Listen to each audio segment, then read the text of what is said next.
मेरे दादाजी, जिनको हम सब प्यार से लाला जी के नाम से पुकारते थे, बड़े दयालु और बड़े ही कृपालु थे। और मैं बचपन से जो उनके साथ मेरे पास बड़ा स्नेह था, उनका मेरे साथ बहुत स्नेह था। और मुझे याद है वो सवेरे उठ के सुबह सुबह, चाहे सर्दी हो कितनी भी, एक्सरसाइज करते, शीर्षासन करते और ठंडे पानी से नहाते थे। तो जब भी मैं कभी जाता था तो घर में वो कहते थे, मुकेश डॉक्टर आ गया, मुकेश आ गया। इनको जितने मरीज़ थे ना सब बुला लेते थे, उनको कहते बुला के आता हूँ, उनका घुटना देख, बड़े देर से आई है, बड़े देर से आए हुए हैं ये इनका। तो उनको हमें हमारी तरफ से सबको नतमस्तक होकर हम सब उनके सादर चरण वंदना करते हैं। और हमेशा उनकी हमारी याद, उनकी वजह से हम सब फले फूले हैं और इतने अच्छे आयाम पर पहुँचे हैं। तो मैं हमेशा उनके लिए सदा ईश्वर से प्रार्थना करता हूँ। तो ऐसे महात्मा बड़े कम मिलते हैं। जब मेरी शादी हुई है तो सबसे पहले मेरी डोली लाला जी के घर ही गई। जब भी जाती थी तो सबसे पहले मैं लाला जी को मिलने के लिए ज़रूर जाती थी। तो लाला जी कहते थे, आशा तू चाय पीसे या दूध पीसे। तो मेरे को शर्म आ जाती थी, भी अकेले रहते हो।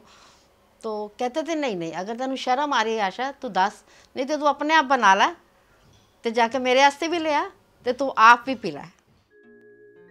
गीता की पवित्र भूमि पर गीता के कर्म योग की साक्षात प्रतिमूर्ति के रूप में अपना जीवन व्यतीत करने लगे। खुद से काम करने की लगन, परिवार के कर्तव्यों का पालन करते हुए गोकुल चंद भक्त गोकुल चंद बन गए। और इस भक्त ने 1965 में कुरुक्षेत्र से बद्रीनाथ की पदयात्रा भी की। उन्होंने हमें यात्रा कराई पहली बार 1939 में हरिद्वार की, मथुरावन, गोकुल, वृंदावन, उनके साथ हम आए। और वृंदावन से हम पेड़ ले गए थे, कदम का वृक्ष हम लेकर के गए थे। तो उनसे हमारा बड़ा स्नेह था, वो भी हमें बहुत प्यार करते थे। जब कभी मुझे छुट्टी होती, हम तुलंबे से मियाँ चन्नू उनके पास आते। हालांकि मेरी दूसरी बहन भी वहाँ रहती थी, लेकिन मैं प्रायः उनके पास ही रहता था। और हम सब बच्चे, मेरे दोनों भांजे भांजी और मैं, हम मिलकर के लिफाफे बनाते थे हैं। और बाद में उन्होंने मुझे अखबार का एजेंट बनाया। तो तुलंबे के अंदर वीर भारत अखबार 2 बिकती थी, मैंने वहाँ 11 अखबारें बेची। उनकी प्रेरणा से वहाँ मैंने एजेंसी ली। राता स्मरणीय ब्रह्मलीन पूज्य भगत गोकुल चंद जी मेरे नाना श्री थे, जिसका मुझे गर्व है। वह अपने गृहस्थ जीवन में उच्च कोटि के संत रहे।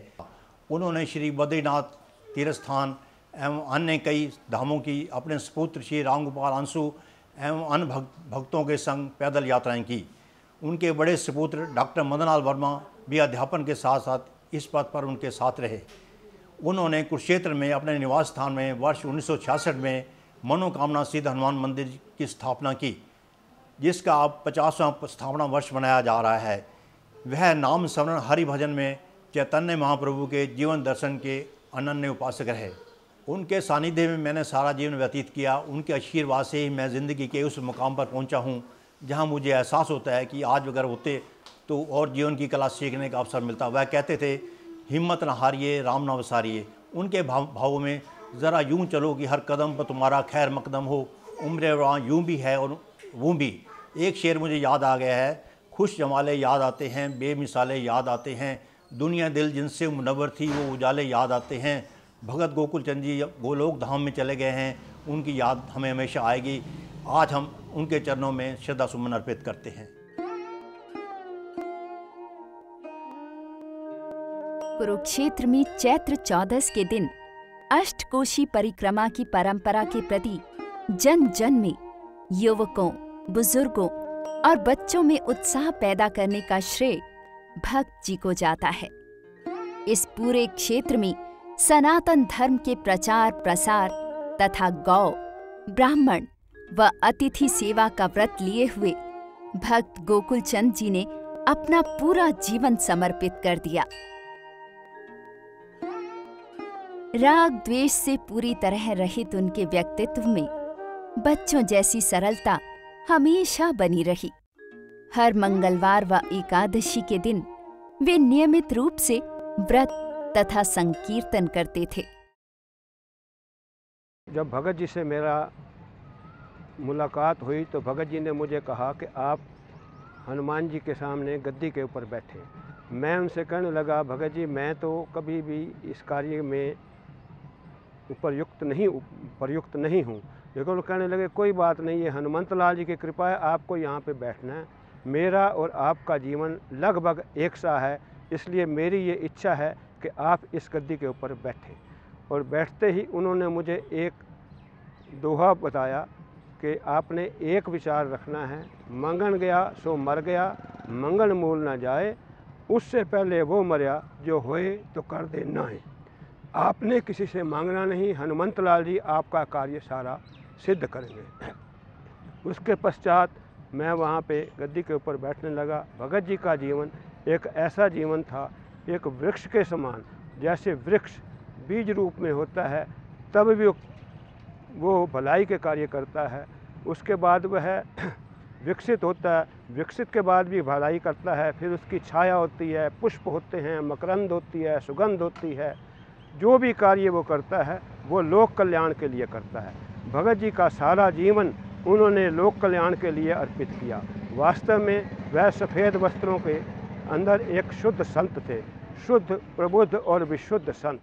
भगत जी के बारे में मैं जो कुछ भी कहूँ, मेरे पास वो शब्द नहीं है।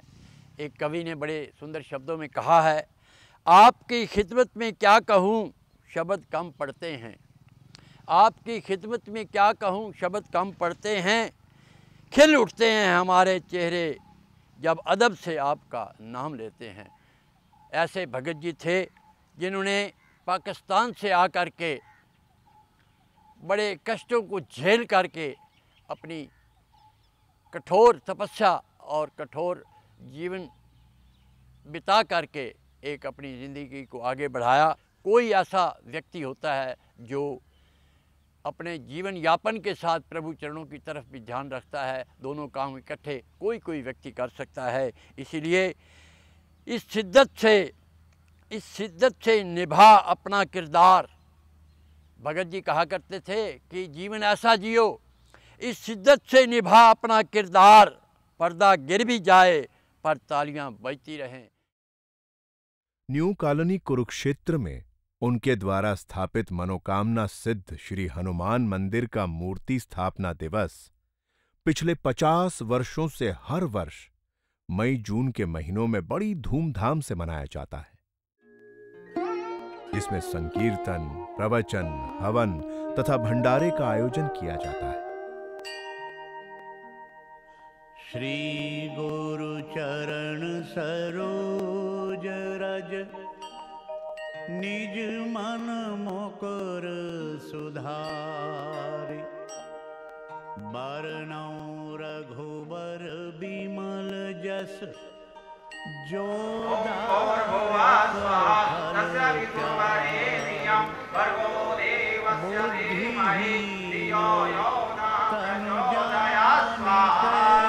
भगत जी के जीवन में 3 विशेष रूप से उनकी प्रवृत्तियां जो मैंने विशेष रूप से देखी हैं, उनमें सबसे पहला रहा मातृ पितृ देवो भवा।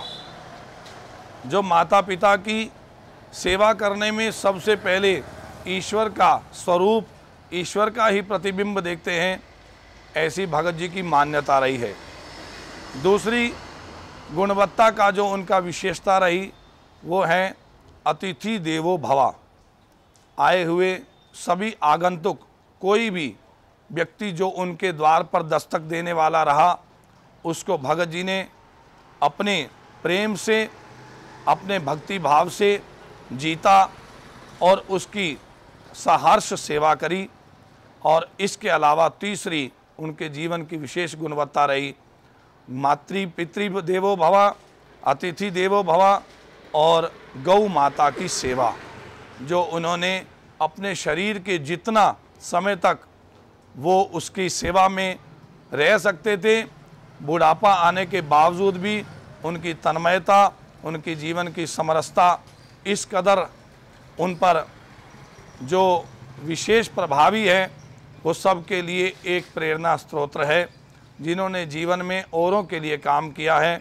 इस मंदिर में आने वाले जितने भक्त लोग हैं, इस मंदिर से जितने लोग, इस कॉलोनी से, इस कुरुक्षेत्र से सब लोग आते हैं, भगत जी के जीवन चरित्र से बहुत कुछ शिक्षा लेते हैं।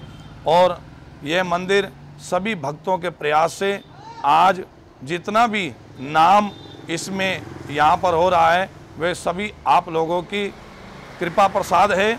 जो आप लोगों की शुभ भावना मंदिर से जुड़ी हुई है, उसके लिए मैं सभी को शत शत नमन करता हूँ, आभार प्रकट करता हूँ, धन्यवाद देता हूँ।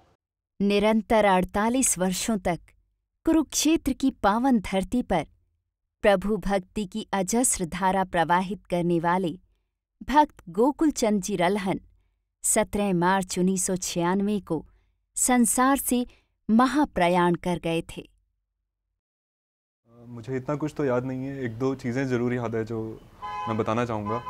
कि जब भी हम उनके पास जाया करते थे, वो हमें 5 या 10 रुपए का नेक ज़रूर दिया करते थे।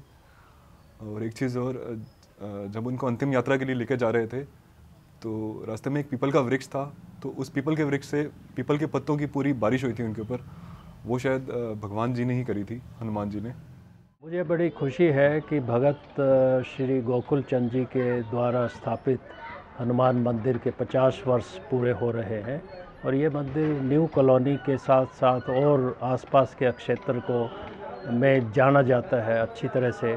और प्रतिवर्ष सारे आसपास के लोगों के लिए भंडारा और जागरण, कथा, इतने कार्य जो है इसके द्वारा संपन्न किए जाते हैं, जो वाकई ही एक जो भगत जी की इच्छा थी उसकी पूर्ति एक किस्म से हो रही है। उनके सपनों को साकार करने के दिशा में ये मंदिर और वर्मा परिवार जो है उसमें कार्य कर रहा है। मैं भगत गोकुल चंद उनका नाती हूँ, सबसे छोटा हूँ घर में। तो जैसे माता जी उनसे अक्सर मिलने आते थे, क्योंकि वो अकेले रहते थे, तो मेरा भी उनके साथ आना जाना रहता था। मेरा मन में हमेशा ये इच्छा रहती थी कि मैं उन्हीं के पास रहूं। पता नहीं क्या उनके अंदर क्या आकर्षण था।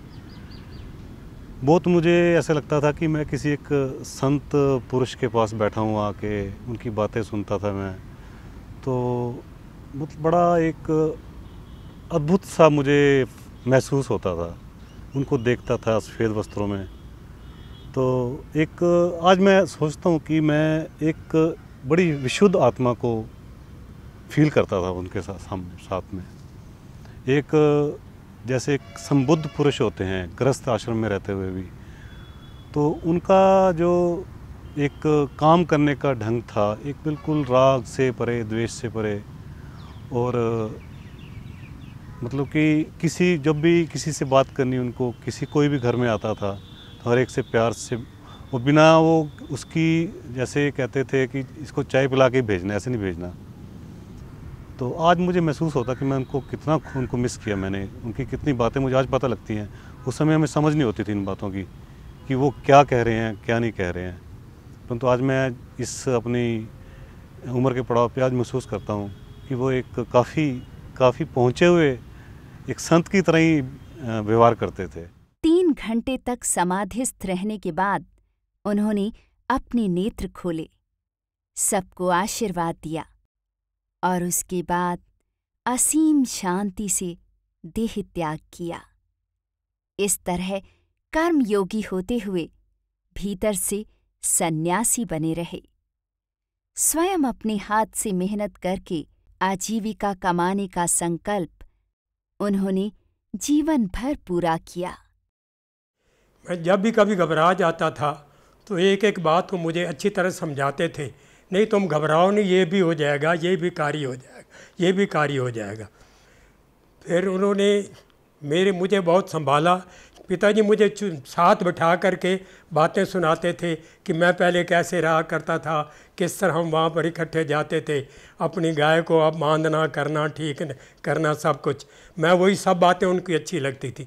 मैं बड़े चिंतित हो जाता था कभी जब नहीं आते थे, लेट हो जाते थे, अखबारों का बंडल लेकर नहीं आए तो मैं भाग कर जाता था स्टेशन पर, तो उनसे बंडल लेकर आता था।